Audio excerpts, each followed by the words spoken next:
E aí, com isso, a gente falou do consciente, falamos do consciente em movimento, a gente não falou nada da nossa temática.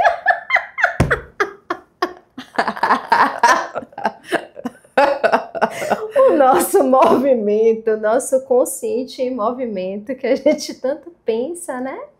Tem a ver com isso tudo aí, né? De justamente pegar o corpo, através do corpo, colocar esse consciente para se movimentar, inclusive através do corpo, né? Porque é claro que a gente precisa estar fazendo elaborações para poder isso se tornar mais amplo, mais expansivo, né? Sim. Mas a gente precisa começar de algum lugar. E talvez o corpo seja um lugar onde a gente consiga começar esse projeto, Sim. né? Sim. Talvez o corpo seja esse lugar onde a gente vai mobilizar para deixar fluir o que vier e o que vier a gente poder acompanhar, Sim. né? Os processos que virão, Sim. né?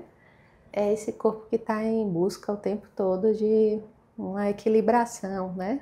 A gente vive um processo homeostático interno e a forma como a gente, de alguma forma, vai percebendo, né? Vai se tornando consciente do que está, da realidade externa, porque a gente é ser de relação, a gente está o tempo todo trocando com esse mundo, né? Sim. Então, esse corpo, como é que esse corpo atua no mundo? Isso. Né? Como é que ele caminha Sim, pelo mundo? Como é que ele apreende esse mundo? Sim. Né? Como ele se organiza? Né? Então, às vezes, um sintoma que a gente vai, talvez, fazer uma leitura de passar a ser vilão, e alguns sintomas são bem delicados mesmo de serem vivenciados, Sim. né? No processo terapêutico e no processo clínico seu. Acho que eles surgem como sinalizadores, né? Sim. O que é que esse corpo está comunicando? Isso. Né? O que é que onde está precisando de cuidado? Porque a depender da intensidade desse sintoma, algo foi muito negado, negligenciado. Sim. Né? Sim. Então, trazer esse campo de percepção, é claro, como eu falei, a gente não vai deixar de ter pontos cegos, né? Me lembrei que de repente fiz um exame, uma endoscopia para uma outra avaliação de uma intolerância a glúten e de repente apareceu uma leve refluxo gastrite que eu não estava nem sentindo. Acho que essa parte corta. Mas eu queria dizer assim, que tipo assim, até a gente que está em contato com o corpo, tipo assim, oxe, onde é que estava? Aí daí eu passei a sentir um queimou. Mas por que esse cake corte? Exatamente, perfeito, perfeito. É muito tipo, interessante. humanizar, né, esse fazer, né, que tipo assim, né? Ou seja, você teve outro sintoma, porque você foi fazer exame. Sim. Você teve o quê? A intolerância veio, qual foi a sensação? Uma suspeita, né, veio? de uma intolerância ao glúten. Mas por quê? O que é que você sentiu? Diarreia. Então veio um sintoma, Sim, né? Sim. Então, a partir desse momento que vem esse sintoma, a gente não fica no lugar de negar o que veio. Veio. Se eu conheço um pouco mais a fundo esse sintoma, eu posso até negligenciar um pouco os exames. Não necessariamente. Por quê? E isso é um ponto tão delicado da gente falar, porque assim, os diagnósticos, eles são como fotografias. Hoje você fez um exame, você está numa fase do processo. Quando você for lá 5 dias depois, 7 dias depois, você vai estar em outra fase do processo. Então, os diagnósticos, eles também se movimentam. Não existe diagnóstico fechado de nada, entende? São fotos que podem ter movimentos pequenos, mas tem movimentos. Você pode estar numa fase ativa, depois você pode estar numa fase de solução. E aí o grande lance do diagnóstico, assim, ele tem dois lados, como a maioria das coisas, ou tudo tem dois lados, né?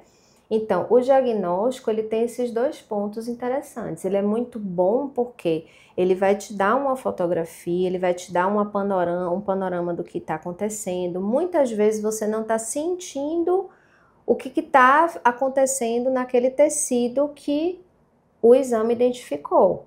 Mas aí você passou a sentir, porque você fez o quê? Ampliou o seu modo perceptivo. Sim. Você ampliou seu modo perceptivo e passou a sentir algo que você não estava sentindo antes. Sim. E aí é muito interessante porque a gente estuda que isso é como se fosse uma profecia que se autorrealizasse. Na verdade, o que você fez foi se retraumatizar no processo. Mas podia ser que esse diagnóstico que veio, ele já está numa fase de solução dele. Quando você tirasse a fotografia de novo, em 7 dias, 14 dias depois, você já tivesse com o processo, foi o que deu? Um refluxo? Leve. Leve, né? Então, estava inflamado, não estava inflamado? Falou de inflamação? Não falou de inflamação. Porque às vezes não está inflamado, foi algo que já aconteceu, ficou ali, aquela situação. Um registro, né? Um registro da situação, né? Você não está vendo todo o contexto, né? De tudo que pode estar acontecendo por trás disso daí, né? Sim. E é muito físico, né? Sim. É uma situação muito física, sim. né? Sim. E o ponto negativo é que quando você toma isso para si, aquilo ali parece que vira você, né? Sim. O diagnóstico, uma identificação, né? Você se identifica com aquilo e você passa a assumir a cara do próprio diagnóstico. Sim. E aí você vai tendo um diálogo com essa conversa interna com esse diagnóstico e você vai se formatando Sim. nesse universo diagnóstico. Sim. Então, assim, o diagnóstico, o médico, ele realmente, assim, ele é interessante para a gente como uma ferramenta de consciência ampliar esse nosso modo perceptivo, mas ele também tem esse viés de te levar para um lugar da estase, né? Um lugar da identificação e de fechar naquilo ali. Eu sou aquilo ali, né? E aí a gente se perde nesse meio do caminho. Eu me identifico e ser vítima é tão bom, né?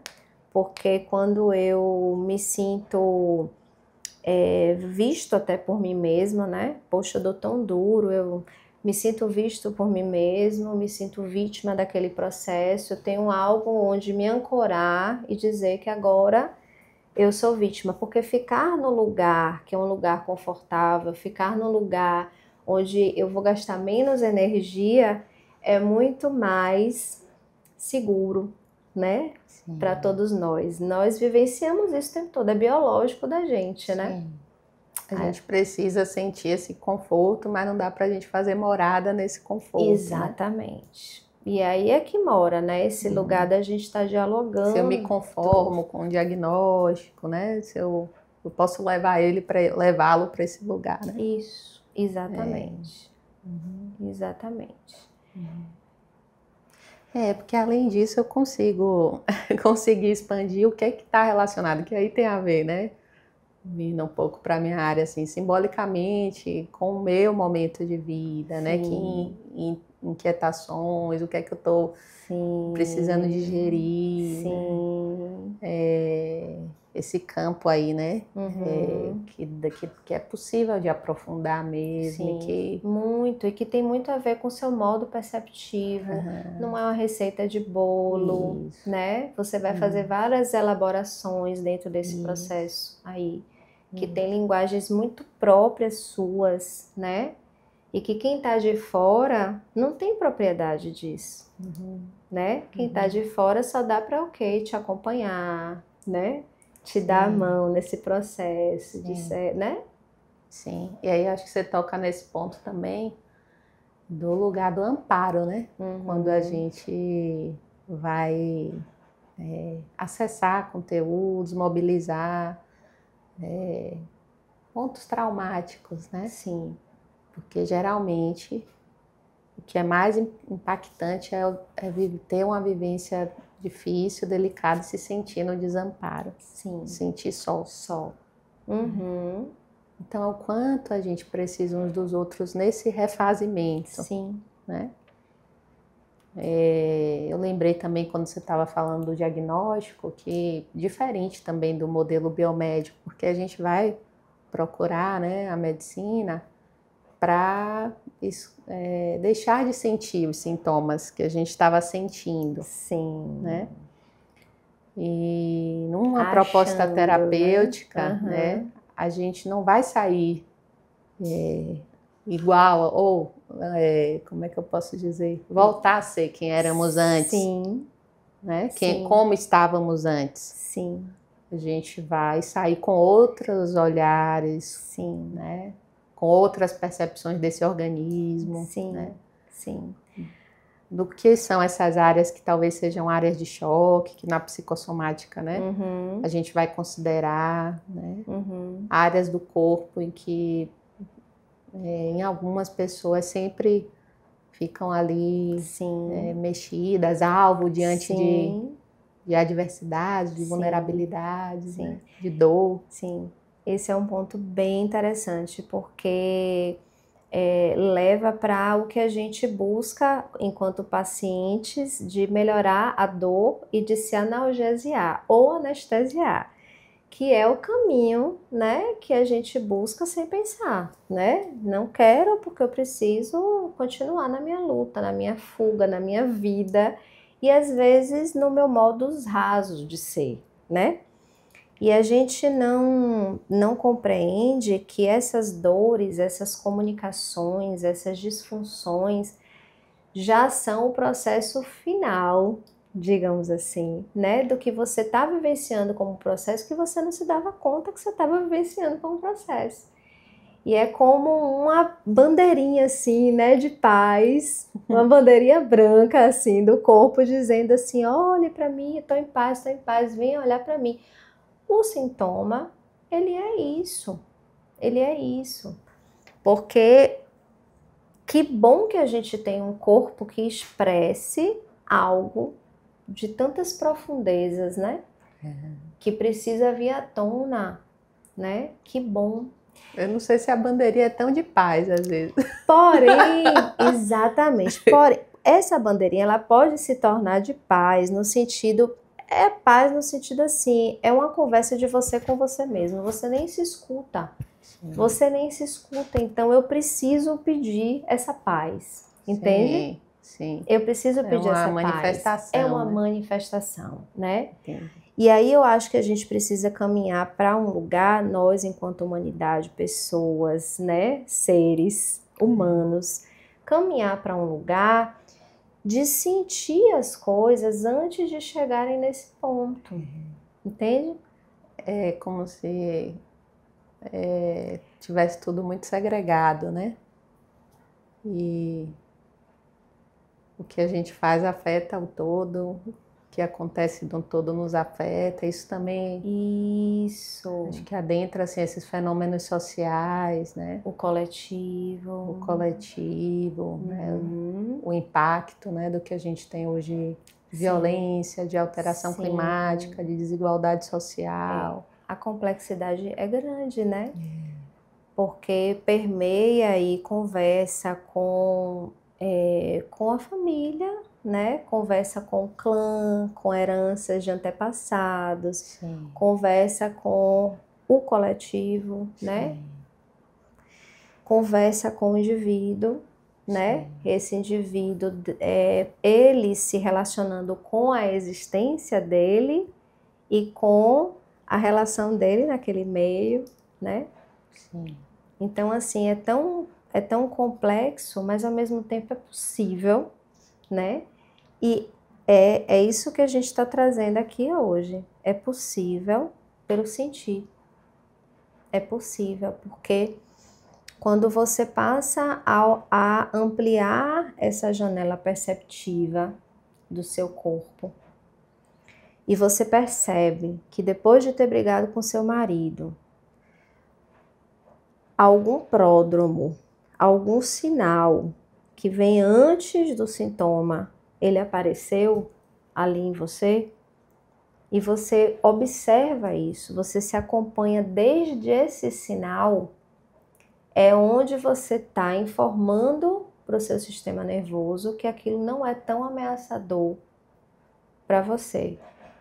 E aquilo não se configura, ele quebra a via, não se configura como uma ameaça real ou imaginária para o seu corpo. E ele não vai responder, biologicamente falando, com uma carga alostática tão forte. Entende? Então aquilo vai ser amenizado. Então se eu começo a compreender que o que eu sinto diante dessas relações, diante desses processos, eu me acompanho naquilo ali, eu paro um pouco para aquela carga se aliviar e distensionar, aquela carga ela não vira algo maior. Eu não guardo ela comigo, ela não se torna uma ameaça para a minha configuração de respostas a ameaças, e aquilo ali não vai se sustentando em algo que precisa ser comunicado no corpo. Entende? Então, assim, isso que a gente está conversando aqui, de sentir, parece ser simples, mas me parece ser uma ferramenta extremamente potente, sabe? Não é de anestesia, não é isso que a gente quer, nem a gente quer analgesia, mas a gente quer um domínio do sentir. A gente quer um apropriar, um se apropriar. Um cuidado, nem uma hiperestesia também, né? Isso, um cuidado excesso, com você, né? Mesmo. Já que eu sei que eu vou descarregar, porque eu carreguei, eu vou descarregar. Se eu carreguei ali, tô aqui, tô conversando com você, a gente tá meio assim, simpaticotônicas, né, tensas, meu coraçãozinho tá aqui quentinho, porque eu tô falando, tô me comunicando, tô expressando, eu sei que de noite eu vou estar moída, sabe?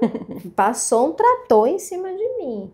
Eu sei que eu vou descarregar dessa forma, porque eu sei que eu relaxei daquela sensação de que eu não seria tão potente no meu comunicar, que eu não seria... Eu sei até onde é que eu vou sentir. Mas eu tô dizendo isso, e ao dizer isso, eu já trouxe essa comunicação pro meu pré-frontal e eu já distensionei. Pode ser que eu nem sinta onde eu acho que eu vou sentir. Tá entendendo?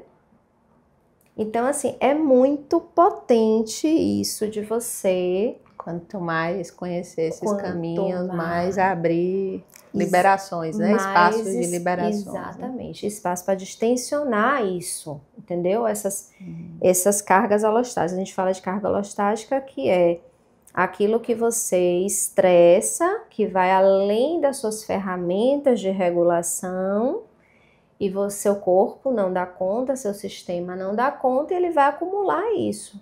Em algum lugar ele vai ter que descarregar aquilo ali. E descarrega muito nas emoções. As emoções, elas vêm para descarregar, né? As emoções, elas vêm para isso. Sim. Então, Aninha, pelo visto, a gente tem muito pano para manga. A gente ainda vai se encontrar algumas vezes, sim, né? Muito provavelmente. O pano tá em cima do seu braço, talvez o te incomode. Volta de novo. Tem muito pano pra manga. Tem pano, 3, 2, 1, pano pro braço.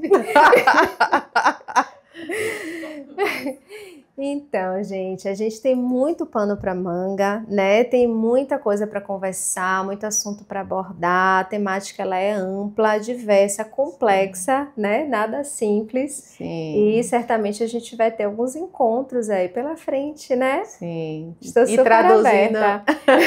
E traduzindo esse caminho do corpo-mente, né? Isso. E traduzindo aos pouquinhos esse, sim, caminho, né? Sim. Pra gente ir se compreendendo nesse diálogo, né? E nessa trilha que a gente resolveu aos pouquinhos trilhar juntas, né? E cuidando aí desse ancoramento de estar nesse mundo, nesse momento de vida, sim, né? Sim. E nossos propósitos, um saber, né? Que nos ancore, que nos auxilie, que nos dê ferramentas, sim, né? Sim, claro. Que não faça com que a gente fique restrita a uma sobrevivência, que a gente cuide da nossa existência. Da nossa possibilidade, perfeito, de existir.